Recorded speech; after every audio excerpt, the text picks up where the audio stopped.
K H Patil cricket league ಕುರಿತು ಪತ್ರಿಕಾಗೋಷ್ಠಿ.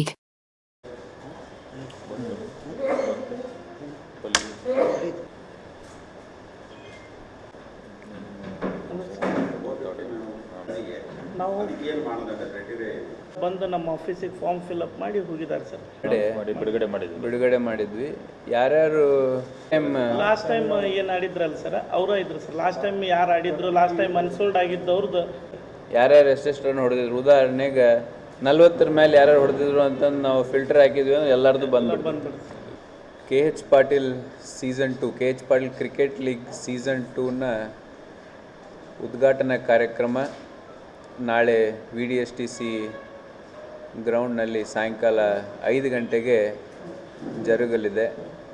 ನಿಮಗೆಲ್ಲರಿಗೂ ಗೊತ್ತಿದ್ದಂಗೆ KH ಪಾಟೀಲ್ ಕ್ರಿಕೆಟ್ ಲೀಗಿನ ಸೀಸನ್ 1 ನಾವು ಅದ್ಧೂರಿಯಾಗಿ 2023 ಜನವರಿ ಫೆಬ್ರವರಿ ಸಮಯದಲ್ಲಿ ನಾವೆಲ್ಲರೂ ಆಯೋಜನೆ ಮಾಡಿದ್ವಿ. ಆವಾಗೂ ಕೂಡ ಅತ್ಯಂತ ಉತ್ಸಾಹತೆಯಿಂದ ಹುರುಪಿನಿಂದ ಭಾಳಷ್ಟು ನಮಗೆ ಜನರ ಬೆಂಬಲ ಇರ್ಬೋದು, ಕ್ರೀಡಾಪಟುಗಳ ಸಹಕಾರ ಇರ್ಬೋದು, ಆರ್ಗನೈಸರ್ಸ್ದ ಸಹಕಾರ ಇರ್ಬೋದು, ಸಹಭಾಗಿತ್ವ ಇರ್ಬೋದು, ಭಾರಿ ದೊಡ್ಡ ಸಂಖ್ಯೆಯಲ್ಲಿ ನಮಗೆ ಬೆಂಬಲವನ್ನು ಕೊಟ್ಟಿದ್ದರು.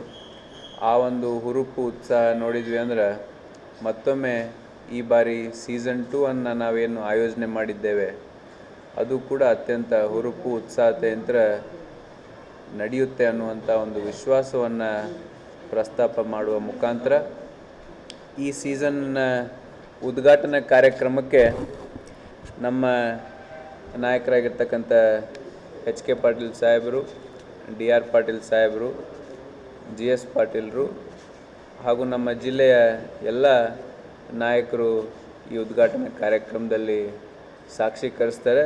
ಅವರ ಜೊತೆಗೇ ಮುಖ್ಯ ಅತಿಥಿಗಳಾಗಿ ಕ್ರೀಡಾಪಟುಗಳಾಗಿರ್ತಕ್ಕಂಥ ಸುನಿಲ್ ಜೋಶಿ ಅವರು, ಸುಜಿತ್ ಸೋಮಸುಂದರ್ ಅವರು ಹಾಗೂ ಈರಣ್ಣ ಸವಡಿ ಅವರು ಈ ಕಾರ್ಯಕ್ರಮದ ಉದ್ಘಾಟನೆಗೆ ಮುಖ್ಯ ಅತಿಥಿಗಳಾಗಿ ಅವರು ಕೂಡ ಸಾಕ್ಷೀಕರಿಸ್ತಾರೆ. ವಿಶೇಷವಾಗಿ ಸೀಸನ್ 2ನ ವಿಶೇಷತೆ, ಲಾಸ್ಟ್ ಟೈಮ್ ನಾವು 14 ಟೀಮ್ ಅಷ್ಟೇ ಫೈನಲ್ ಮಾಡಿದ್ವಿ. ಫ್ರ್ಯಾಂಚೈಸಿ ಮೂಲಕ ಮಾಡುವಂಥ ಕ್ರಿಕೆಟ್ ಲೀಗ್ 14 ಟೀಮ್ ಅಷ್ಟೇ ನಾವು ಫೈನಲ್ ಮಾಡಿದ್ವಿ. ಆದರೆ ಈ ಸತಿ ಮಾಲಕರ ಸಹಭಾಗಿತ್ವನೂ ಭಾಳ ಆಯ್ತು, ಕ್ರೀಡಾಪಟುಗಳ ಭಾಳ ಉತ್ಸಾಹತೆ ಇರೋದ್ರಿಂದ ಭಾಳಷ್ಟು ಗ್ರಾಮೀಣ ಮಟ್ಟದ ಪ್ಲೇಯರ್ಸ್ ಇರ್ಬೋದು, ಸಿಟಿ ಭಾಗದ ಪ್ಲೇಯರ್ಸ್ ಇರ್ಬೋದು, ಇನ್ನು ಹುರುಪಿನಿಂದ ನಾವು ಆಡ್ತೀವಿ ಅಂತಂದು ಏನು ಅಂತಿದ್ರು ಭಾಳಷ್ಟು ಮಂದಿ ರೆಕಗ್ನೈಸ್ಡು ಇದ್ದರು. ನಾವು ಹೋದ ಸತಿ ಫಸ್ಟ್ ಫೇಸ್ ಸೆಕೆಂಡ್ ಫೇಸ್ ಅಂತ ಮಾಡಿದ್ವಿ, ಆದರೆ ಈ ಸತಿ ನಾವು ಡೈರೆಕ್ಟ್ ಸೆಕೆಂಡ್ ಫೇಸ್ ಮಾಡಾಕತ್ತೀವಿ. ಯಾಕಂದ್ರೆ ಲಾಸ್ಟ್ ಟೈಮ್ ಏನು ರೆಕಗ್ನೈಸ್ಡ್ ಕ್ರಿಕೆಟರ್ಸ್ ಇದ್ದರು, ಯಾರು ಚಲೋ ಆಡಿದ್ರು ಅವರು ಹರಾಜು ಪ್ರಕ್ರಿಯೆದಾಗ ಸ್ವಲ್ಪ ಅವ್ರನ್ನ ಅನ್ಸೋಲ್ಡ್ ಆಗಿಬಿಟ್ಟಿದ್ರು. ಈ ಸತಿ ಹಂಗೆ ಆಗಬಾರ್ದು, ಭಾಳಷ್ಟು ಟ್ಯಾಲೆಂಟೆಡ್ ಕ್ರಿಕೆಟರ್ಸಿಗೆ ಸಿಗುವಂಥ ಉತ್ತೇಜನ ನಮ್ಮ ಕಡೆಯಿಂದ ಸಿಗಬೇಕು ಅನ್ನುವಂಥ ವಿಚಾರವನ್ನು ಇಟ್ಕೊಂಡು 20 ಟೀಮನ್ನು ನಾವು ಫೈನಲ್ ಮಾಡೀವಿ. 20 ಟೀಮನ್ನು ಫೈನಲ್ ಮಾಡೀವಿ. 20 ಫ್ರ್ಯಾಂಚೈಸೀಸ್ ಅಂದ್ರೆ 20 ಮಾಲಕರು, ಸುಮಾರು 450 ಜನ ಈ ಹರಾಜು ಪ್ರಕ್ರಿಯೆಯಲ್ಲಿ ಭಾಗವಹಿಸಿದರು, ನೋಂದಾಯಿಸಿದರು. ಆ 450 ತರ್ಪಿ 320 ಜನ ಗದಗ ಸಿಟಿಯವರಾಗಿರ್ತಾರೆ, 130 ಮಂದಿ ಗದಗ ಗ್ರಾಮೀಣ ಕ್ರೀಡಾಪಟುಗಳಾಗಿರ್ತಾರೆ. ಅದರಲ್ಲಿ 20 ಟೀಮ್ದಾಗ ಪ್ರತಿಯೊಂದು ಟೀಮ್ದಲ್ಲಿ 16 ಜನ, 20 ಟೀಮ್ದಾಗ ಒಂದೊಂದು ಟೀಮ್ದಾಗ 16 ಜನ ಹರಾಜು ಪ್ರಕ್ರಿಯೆದ ಮೂಲಕ ಅವ್ರವ್ರ ಫ್ರ್ಯಾಂಚೈಸಿಗಳು ಅವ್ರನ್ನ ಆಯ್ಕೆ ಮಾಡಿದ್ದಾರೆ. ಅದ್ರಾಗ ನಾವು ಸಿಟಿ ಹಾಗೂ ರೂರಲ್ದವ್ರು ಕೂಡ ಆಡಬೇಕು, ಆ ಸ್ಪರ್ಧಾತ್ಮಕ ವಾತಾವರಣ ಆ ರೀತಿ ಇರಬೇಕು ಅನ್ನುವಂಥ ವಿಚಾರವನ್ನು ಇಟ್ಕೊಂಡು ಪ್ರತಿ ಟೀಮಿಗೆ ಮಿನಿಮಮ್ 5 ಜನ ಗ್ರಾಮೀಣ ಮಟ್ಟದವ್ರು ಆಡಲೇಬೇಕು ಅನ್ನುವಂಥ ನಿಯಮದ ಮುಖಾಂತರ ಈ ಹರಾಜು ಪ್ರಕ್ರಿಯೆದ ಮೂಲಕ ನಡೆಯುವಂಥ ಕ್ರಿಕೆಟ್ ಲೀಗನ್ನು ನಾವು ಆಯೋಜನೆ ಮಾಡಕತ್ತೀವಿ. ಹರಾಜು ಪ್ರಕ್ರಿಯೆಯಲ್ಲಿ ಅತಿ ಹೆಚ್ಚು ಮೊತ್ತಕ್ಕೆ ಬಿಡ್ ಆಗಿರ್ತಕ್ಕಂಥ ವ್ಯಕ್ತಿ ಎಡ್ವರ್ಡ್. 44,000 ರೂಪಾಯಿಗೆ ಅವ ಬಿಡ್ ಅದ, ಹರಾಜಾದ. ಹೈ ವೋಲ್ಟ್ಸ್ ಟೀಮಿಗೆ 44,000 ರೂಪಾಯಿಗೆ ಎಡ್ವರ್ಡ್ ಅನ್ನೋವಂಥ ಗದಗನ ಕ್ರೀಡಾಪಟು ಕ್ರಿಕೆಟಿಗ ಅವರು ಬಿಡ್ಡಾದರು. ಸೆಕೆಂಡ್ ಹೈಯೆಸ್ಟ್ 42,000 ಶಂಕರ್, ವಿಲೇಜ್ ಗ್ರಾಮೀಣ ಮಟ್ಟದ ಹುಡುಗ. 42,000ಕ್ಕೆ ಶಂಕರ್ ಬಿಡ್ಡಾದರು. ಫ್ಲೈಯಿಂಗ್ ಫ್ಯಾಲ್ಕನ್ಸ್ ಅನ್ನುವಂಥ ಟೀಮಿಗೆ ಶಂಕರ್ ಅವರು ಆಯ್ಕೆ ಆದರು. ಥರ್ಡ್ ಹೈಯೆಸ್ಟ್ ಬಿಡ್ ವ್ಯಕ್ತಿ ಬಂದ್ಬಿಟ್ಟು ರಮೇಶ್, ಸಿಟಿ ದಬಂಗ್ ಟೀಮಿಗೆ ಅವ್ರು ಆಯ್ಕೆ ಆದರು 42,000ಕ್ಕೆ. ಯುವರಾಜ್ ಅನ್ನುವಂಥ ವ್ಯಕ್ತಿ ಸಿಟಿ ಹುಡುಗ 36,000 ರೂಪಾಯಿಗೆ ಟೈಟನ್ಸ್ ಟೀಮಿಗೆ ಅವ್ರು ಆಯ್ಕೆ ಆದರು. ವೈಭವ್ ಬದಿ ಮತ್ತು ಫಯಾಜ್ ಅನ್ನೋಂಥವ್ರು 34,000ಕ್ಕೆ ಆಯ್ಕೆ ಆದ್ರು. ಇವ್ರು ಟಾಪ್ 5 ನಿಮ್ಮ ಮುಂದೆ ಪ್ರಸ್ತಾಪ ಮಾಡಕತ್ತೀವಿ. ಈ ರೀತಿಯ ವಾತಾವರಣದ ಮುಖಾಂತರ ಈ ಕ್ರಿಕೆಟನ್ನು ನಾವು ಆಯೋಜನೆ ಮಾಡಕತ್ತೀವಿ. ಬಹುಮಾನಗಳು ಅತ್ಯಂತ ಹುರುಪು ತರುವಂಥ ಬಹುಮಾನಗಳಾಗಬೇಕು ಅಂತಂದು ಭಾಳಷ್ಟು ಕ್ರೀಡಾಪಟುಗಳಿಗೆ ಅದು ಪ್ರೋತ್ಸಾಹ ಕೊಟ್ಟಂಗೆ ಆಕೈತಿ ಅನ್ನುವಂಥ ಒಂದು ವಿಚಾರವನ್ನು ಇಟ್ಕೊಂಡು ಪ್ರಥಮ ಬಹುಮಾನ ಅಂದರೆ ಯಾರು ಗೆಲ್ತಾರೆ, ಲೀಗ್ ಯಾರು ಗೆಲ್ತಾರೆ, ಲಾಸ್ಟ್ ಟೈಮ್ ಡೇರ್ ಡೆವಿಲ್ಸ್ ಗೆದ್ದಿದ್ರು, ಈ ಸತಿ ಯಾರು ಗೆಲ್ತಾರೆ ಅವ್ರಿಗೆ ಪ್ರಥಮ ಬಹುಮಾನ 2 ಲಕ್ಷ ರೂಪಾಯಿ ಫೈನಲ್ ಮಾಡೀವಿ. ಸೆಕೆಂಡ್ ಪ್ರೈಸ್ 1.5 ಲಕ್ಷ ರೂಪಾಯಿ ಫೈನಲ್ ಮಾಡೀವಿ. ಲಾಸ್ಟ್ ಟೈಮ್ ನಾವು ಥರ್ಡ್ ಪ್ರೈಸು ಇಟ್ಟಿದ್ವಿ, ಬಟ್ ಈ ಸತಿ ನಾವು ಥರ್ಡ್ ಪ್ರೈಸ್ ಇಡೋದು ಬೇಡ ಅಂತಂದು ನಾವೆಲ್ಲರೂ ಕೂಡ ನಿರ್ಣಯ ಮಾಡಿದ್ವಿ. ಪ್ಲೇಯರ್ ಆಫ್ ದ ಟೂರ್ನಮೆಂಟ್ 25,000 ರೂಪಾಯಿ ಇಟ್ಟಿವಿ. ಅತ್ಯುತ್ತಮ ಬ್ಯಾಟ್ಸ್ಮನ್, ಬೆಸ್ಟ್ ಬ್ಯಾಟ್ಸ್ಮನ್ನಿಗೆ 10,000 ರೂಪಾಯಿ ಇಟ್ಟಿವಿ. ಬೆಸ್ಟ್ ಬೌಲರಿಗೆ 10,000 ರೂಪಾಯಿ ಇಟ್ಟಿವಿ. ಪ್ರತಿ ಮ್ಯಾಚಿಗೆ ಮ್ಯಾನ್ ಆಫ್ ದ ಮ್ಯಾಚಿಗೆ 1,000 ರೂಪಾಯಿ ಇಟ್ಟಿವಿ. ಇದ್ರ ಜೊತೆಗೆ ಒಮ್ಮೊಮ್ಮೆ ಸೋಲುವಂಥ ಟೀಮ್ದಾಗೂ ಚಲೋ ಆಡ್ದಂಥವ್ರು ಇರ್ತಾರೆ, ಸೊ ಅವ್ರಿಗೂ ರೆಕಗ್ನೈಸ್ ಮಾಡಬೇಕು ಅಂತಂದು ಫೈಟರ್ ಆಫ್ ದ ಮ್ಯಾಚ್ ಅಂತಂದು ಇನ್ನೊಂದು ಪ್ರೈಸನ್ನು ನೇಮಕ ಮಾಡೀವಿ. So man of the match ಒಂದು ಕಡೆ ಎಲ್ಲ ಮ್ಯಾಚ್ದಾಗ ಇದ್ದೇ ಇರ್ತೈತಿ, but fighter of the match ಅಂತಂದು ಅವ್ರಿಗೂ ಕೂಡ ಗುರುತಿಸುವಂಥ ಕೆಲಸ ನಾವೆಲ್ಲರೂ ಸೇರಿ ಮಾಡಕತ್ತೀವಿ. ಒಟ್ಟಾರೆ ಈ ಟೂರ್ನಮೆಂಟಿನ ವಿಶೇಷತೆ ಏನು ಅಂದರೆ ಹೊನ್ನಲು ಬೆಳಕದಾಗ ನಡೆಯುವಂಥ ಪಂದ್ಯಾವಳಿ. ಸುಮಾರು 18 ದಿವಸ ನಮ್ಮ VDSTC ಗ್ರೌಂಡ್ದಾಗ ಇದು ನಾವೆಲ್ಲರೂ ಸೇರಿ ಆಯೋಜನೆ ಮಾಡಕತ್ತೀವಿ. ಆಯೋಜನೆ ಮಾಡ್ತಕ್ಕಂಥ ಎಲ್ಲ ನಮ್ಮ ಯುವ ಸಂಘಟಕರು ಸಾಕಷ್ಟು ನಮಗೆ ಪ್ರೋತ್ಸಾಹ ನೀಡ್ತಾ ಇದ್ದಾರೆ.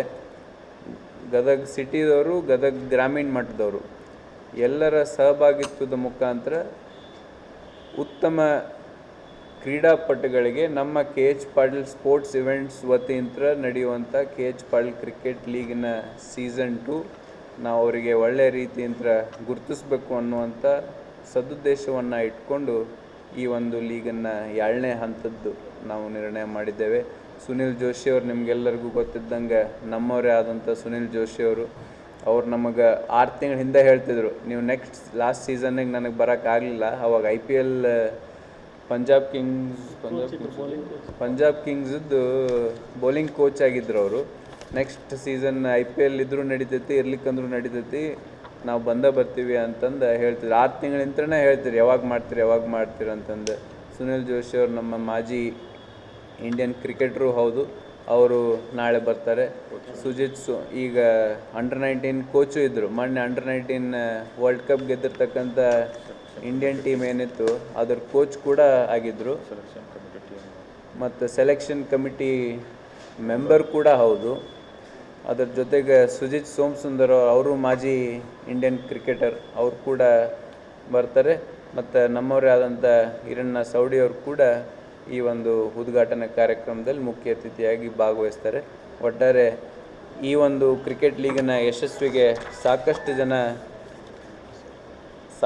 ಜನ ಅವರ ಬೆಂಬಲವನ್ನು ನೀಡ್ತಾ ಇದ್ದಾರೆ. ಎಲ್ಲರ ಮಾರ್ಗದರ್ಶನ, ವಿಶೇಷವಾಗಿ ನಮಗೆ ಹಿರಿಯರ ಬೆಂಬಲ, ಹಿರಿಯರ ಮಾರ್ಗದರ್ಶನ ಅತಿ ದೊಡ್ಡ ಪ್ರಮಾಣದಲ್ಲಿ ನಮಗೆ ಎಲ್ಲ ರೀತಿಯಂತ್ರ ನೀಡ್ತಾ ಇದ್ದಾರೆ. ನಾನು ತಮ್ಮಲ್ಲಿ ಕಳಕಳಿಯ ಮನವಿ ಏನು ಮಾಡ್ತೀನಿ ಅಂದ್ರೆ, ನಿಮ್ಮ ಮೂಲಕ, ನಿಮ್ಮ ಮಾಧ್ಯಮದ ಮೂಲಕ, ಪತ್ರಿಕಾ ಮಾಧ್ಯಮದ ಮೂಲಕ ನಮ್ಮ ಲೀಗ್ನಲ್ಲಿ ಆಡುವಂಥ ಕ್ರಿಕೆಟಿಗರಿಗೆ ನಿಮ್ಮ ಮೂಲಕ ಅವರಿಗೆ ರೆಕಗ್ನಿಷನ್ ಸಿಗಬೇಕು ಅಂತಂದು ತಮ್ಮಲ್ಲಿ ಕಳಕಳಿಯ ಪ್ರಾರ್ಥನೆ ಮಾಡ್ತೀನಿ.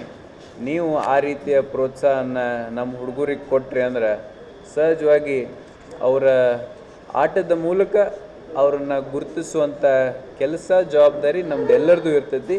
ನಮ್ಮ ಟೂರ್ನಮೆಂಟನ್ನು ಮುಖ್ಯ ಉದ್ದೇಶ ಅದಾಗಿರ್ತೈತಿ. ನಮ್ಮ ಕಡೆಯಂತ್ರ ವೈಯಕ್ತಿಕವಾಗಿ ತಮ್ಮಲ್ಲಿ ಮನವಿ ಮಾಡ್ತೀನಿ, ನೀವು ರೆಕಗ್ನೈಸ್ ಮಾಡೋದ್ರೊಳಗೆ, ಅವ್ರನ್ನ ಐಡೆಂಟಿಫೈ ಮಾಡೋದ್ರೊಳಗೆ ನಿಮ್ಮಲ್ಲಿ ಆ ಶಕ್ತಿ ಇರ್ತೈತಿ. ನೀವು ಅದ್ರ ತಕ್ಕಂಗೆ ನಮಗೆ ಸಹಕರಿಸ್ತೀರಿ ಅಂತಂದು ತಮ್ಮಲ್ಲಿ ಮನವಿ ಮಾಡ್ತೀನಿ. ಈ ಟೂರ್ನಮೆಂಟಿನ ಯಶಸ್ವಿಗೆ ತಮ್ಮೆಲ್ಲರ ಬೆಂಬಲವನ್ನು ಮತ್ತೊಮ್ಮೆ ಕೋರಿ ನನ್ನ ಮಾತಿಗೆ ವಿರಾಮ ನೀಡಿ ಬರ್ಬೇಕು. ನಾವು ಟೂರ್ನಮೆಂಟ್ ಮಾಡಲಿ ಬಿಡಲಿ, they are in that process. So ಇದು ಒಂಥರ ಎಮೋಷ್ನಲ್ ರಿಲೇಷನ್ಸ್ ಕ್ರಿಯೇಟ್ ಆಗಿಬಿಟ್ಟವೆ. ಇಲ್ಲಿ ಯಾರ್ಯಾರು ಚಲೋ ಆಡ್ತಾರೆ ಅವ್ರವ್ರ ಫ್ರಾಂಚೈಸಿಗಳು ಅವ್ರಿಗೆ ಸಪೋರ್ಟ್ ಮಾಡ್ಕೊತ ಹೊಂಟಾರೆ. ಇರ್ರೆಸ್ಪೆಕ್ಟಿವ್ಲಿ ನಮ್ಮ ಗಮನಕ್ಕೆ ತರಲಾರ್ದೂ ಅವ್ರಿಗೆ ಸಪೋರ್ಟ್ ಮಾಡ್ಕೊತ ಹೊಂಟಾರ. ಸೊ ಈ ರಿಲೇಷನ್ಸ್ ಫ್ರಾಂಚೈಸಿಗಳು ಕ್ರಿಯೇಟ್ ಮಾಡ್ಕೊಂಡಾರ ಆಲ್ರೆಡಿ ಪ್ಲೇಯರ್ಸ್ ಜೊತೆ. ಇದು ಪ್ರತಿಯೊಂದು ಮ್ಯಾಚೂ ಲೈವ್ ಇರ್ತೈತಿ, ಥರ್ಡ್ ಅಂಪೈರ್ ಇರ್ತೈತಿ. ಯಾವುದೇ ರೀತಿ ಜಗಳ ಪಗಳ ಆಗ್ಲಾರ್ದಂಗೆ ನೋಡ್ಕೊಳ್ಳೋ ಜವಾಬ್ದಾರಿ ಈ ಕ್ಯಾಮ್ರಾನ ಮಾಡ್ತೈತಿ. ಲಾಸ್ಟ್ ಟೈಮೂ ಭಾಳ ರಾವ್ ಎದ್ಬಿಟ್ಟಿರ್ತದೆ ಅದು. ಸೊ ಥರ್ಡ್ ಅಂಪೈರ್ ನಾವು ಭಾರಿ ಸಿಸ್ಟಮ್ಯಾಟಿಕ್ಲಿ ಮಾಡಾಕತ್ತೀವಿ. ಮಹಾರಾಷ್ಟ್ರ ಅಂತ 24/7 ಲೈವ್ದವ್ರು ಬಂದು ಈ ಎಲ್ಲ match Facebook live, YouTube live, ಒಟ್ಟು ಸೋಷಿಯಲ್ ಮೀಡ್ಯಾದಾಗ ಎಲ್ಲ ಪ್ಲ್ಯಾಟ್ಫಾರ್ಮ್ಸ್ದಾಗ ಬರುವಂಗೆ ಲೈವ್ ಮಾಡಾಕತ್ತೀವಿ. ನಿಮಗೆ ಒಂದು ಉದಾಹರಣೆ ಇನ್ನೊಂದು ಏನು ಹೇಳಬೇಕು ಅಂದ್ರೆ, ನಾವು ಮೊನ್ನೆ ಹರಾಜು ಪ್ರಕ್ರಿಯೆ ಮಾಡಿದ್ವಿ. ಇಲ್ಲೇ ನಮ್ಮ ಕನಕ್ ಭವನ್ ಹತ್ರ ಇರೋ ಫುಟ್ಬಾಲ್ ಟರ್ಫ್ದಾಗ ಹರಾಜು ಪ್ರಕ್ರಿಯೆ ಮಾಡಿದ್ವಿ. 40,000 ಮಂದಿ ಲೈವ್ ನೋಡಾಕತ್ತದು. ಹರಾಜು ಪ್ರಕ್ರಿಯೆ ಏನು ನಾವು ಲೈವ್ ಇಟ್ಟಿದ್ವಿ, close to 40,000 people viewed that live channel. So ಭಾಳಷ್ಟು ಮಂದಿಗೆ ನಮ್ಮ ಲೀಗ್ ಬಗ್ಗೆ ಗೊತ್ತಿರುವಂಥ ವಿಷಯ. ನಮ್ಮನ್ನು ಬೆಂಗಳೂರಿಗೆ ಹೋದಾಗೂ ಕೂಡ ಆ ಲೈವ್ ಬಗ್ಗೆ ಮಾತಾಡ್ತೀವಿ. ಅಷ್ಟೇ ಉದಾಹರಣೆ ತಮಗೆ ಯಾಕೆ ಹೇಳಾಕತ್ತೀನಿ ಅಂದ್ರೆ, ಅಕ್ರಾಸ್ ದಿ ಸ್ಟೇಟ್ ನಮಗೆ ಈ ಲೀಗಿಗೆ ರೆಕಗ್ನಿಷನ್ ಬಂದೈತಿ.